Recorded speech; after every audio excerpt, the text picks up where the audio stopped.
Patay ang isang batang natangay ng ilog sa Camarines Sur. At sa Zamboanga City naman, pinaglalamayan ng kanyang pamilya ang isang tauhan ng BFP na nahimatay sa training at kalaunay nasawi. Saksi, si Jessica Calinog ng GMA Regional TV, Balitang Bicolante. Hindi akalain ng pamilya ni Fire Officer 1 Jerwin Gonzales na bangkay na itong iuuwi sa Zamboanga City. May 16 nang lumuwas si Gonzales sa Pagadian para sa oath-taking bilang bagong opisyal ng BFP. Nagsimula rin ang training niya sa BFP Regional Office 9. Pero nitong May 20, nahimatay si Gonzales sa gitna ng drills. Kanya lamang amuya kasi el head del tactical officer. Conversar conmigo which is Talia Elena, emergency room. That time, hablale na unconscious daw di mi hermano. Akabar, high fever, tiene rashes. Kung intubation, kung kay el di mi hermano tanhingalo ya gayot. At mga kanto minuto lang ya pasa, ilang meten sila ulit. Kay di mi hermano, ya perde daw heartbeat ya, tan CPR ya. Kinagabihan, pumanaw si Gonzales. Batay sa findings ng doktor, fatal arrhythmia with severe hypophosphatemia ang ikinamatay ni Gonzales. Ibig sabihin, may abnormality sa tibok ng puso na may kasamang pagbaba ng phosphates sa kanyang dugo. Pero hindi kumbinsido ang pamilya ng biktima dahil athletic si Gonzales simula pagkabata. Kaya ipapa-autopsy nila ang kanyang labi. Ayon naman sa BFP Region 9, light training lang ang pinapagawa sa mga trainee. Tinitiyak ding hydrated sila. Gayunpaman, handa ang ahensya na makipagtulungan sa pamilya ng nasawi.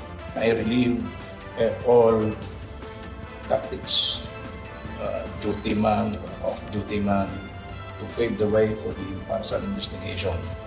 The Pagadian City Police Station will be conducting, I think today they will start the parallel investigation.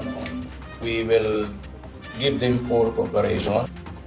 Wala nang buhay nang matagpuan sa ilalim ng water lily ang isang taong gulang na bata sa Bula, Camarines Sur. Ayon sa investigasyon ng pulisya, nakifiesta ang pamilya ng sanggol sa katabing barangay noong linggo ng gabi. Pauwi na sana ang pamilya nang lumakas ang agos ng tubig sa ilog. Lumubog ang bangka at nabitawan ng ina ang sanggol. Patuloy na kinukuha ng GMA Regional TV Balitang Bicolandia ang panig ng pamilya ng sanggol. Para sa GMA Integrated News, ako si Jessica Calinog ng GMA Regional TV Balitang Bicolandia, ang inyong saksi. Pinayagan ng Korte Suprema na ilipat sa Korte sa Quezon City ang dalawang kaso ni Pastor Apollo Quiboloy na nakabinbin sa Korte sa Davao City. Kasunod po yan ang hiling ng Department of Justice kaugnay sa mga kasong may kinalaman sa child abuse laban kay Quiboloy.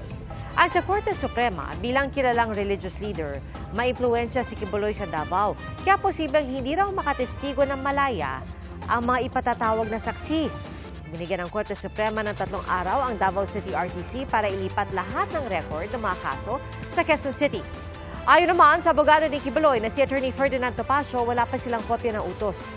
Nauna nang itinanggi ng kampo ni Quiboloy ang mga alegasyon ng pang-aabuso.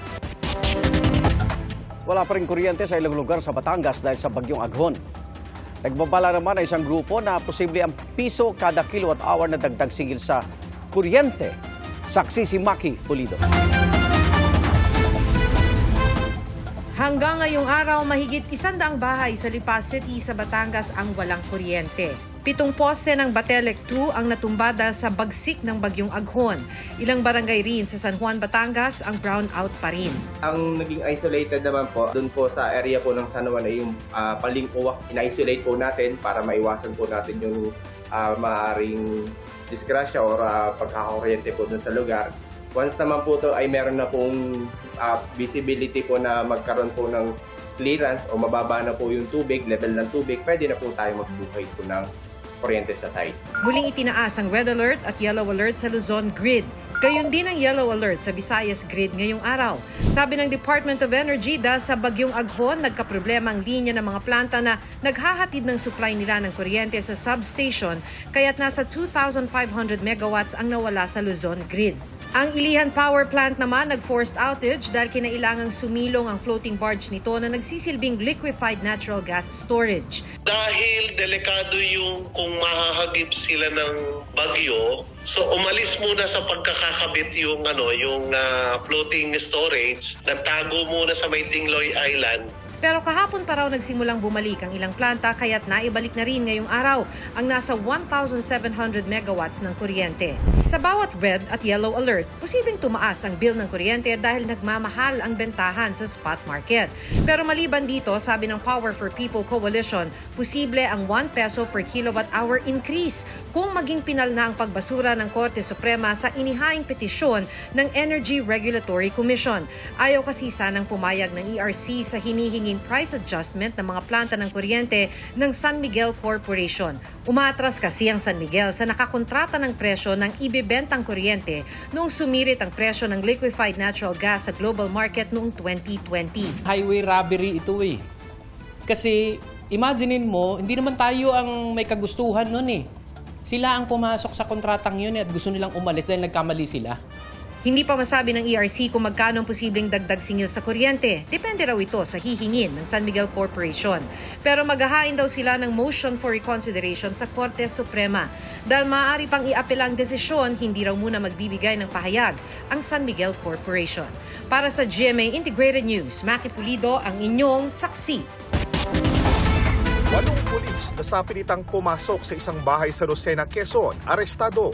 Ayon sa biktima, pasado alas 3 ng madaling araw nitong Biyernes nang biglang pumasok ang 8 lalaking armado at naka-face mask. Ilang beses pa raw nilang sinipa ang pinto ng bahay saka pinadapa ang mga residente.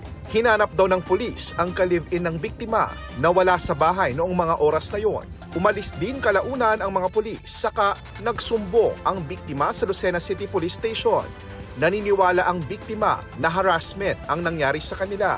Nakapiit sa Lucena City Police Station ang 8 pulis na tumangging magbigay ng pahayag. Simultaneous flag ceremony idinaos sa iba't ibang bahagi ng bansa ngayong National Flag Day.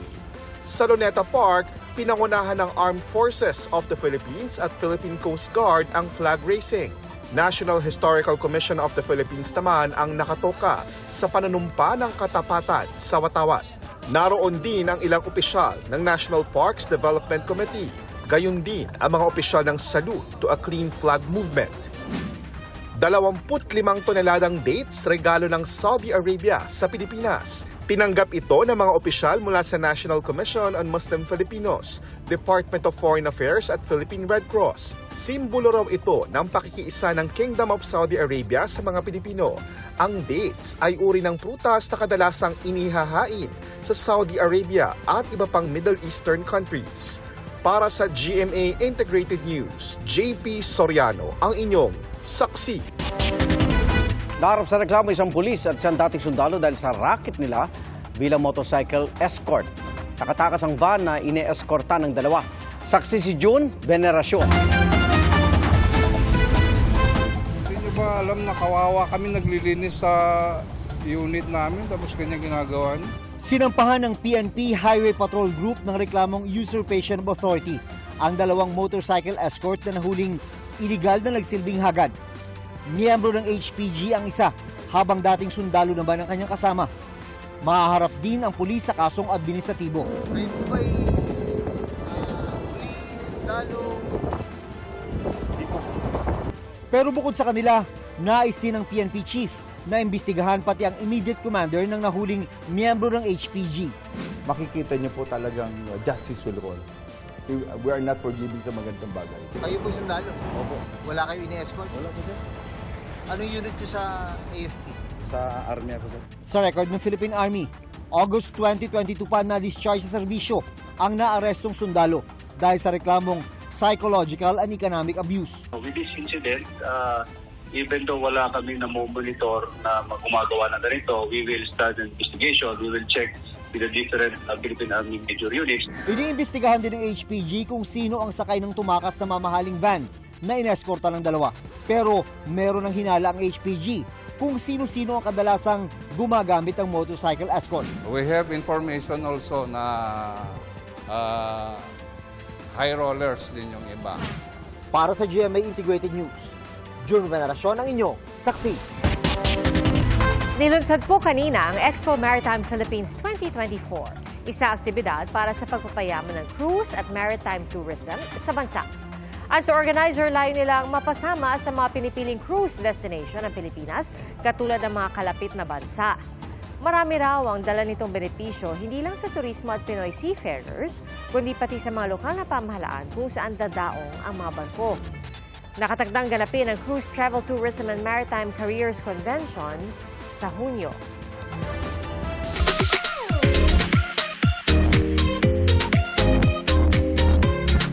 Masaya at makulay ang mga festival na ipinagdiwang sa iba't ibang probinsya. Kagaya na lamang sa Samal Island kung saan ilang residente ang kinulayan ng buo nilang katawan. Makibiyahing saksi kay Kent Abrigana ng GMA Regional TV, 1 Mindanao. Makulay at nagliwanag ang mga kalsada sa Santo Domingo, Albay sa selebrasyon ng Sarumbanggi Festival. Perfect backdrop ang Bulkang Mayon habang isinasagawa ang street dance at Parade of Lights competition. In Santo Domingo, we love music, dances. Siguro this is one way of na pinamanas sa muya ni Lolo Potenciano Gregorio is of course the love for music. Ang Sarumbanggi Festival ay tribute sa composer na si Potenciano Gregorio na nasa likod ng kilalang Bicolano song na Sarumbanggi na ang ibig sabihin ay isang gabi.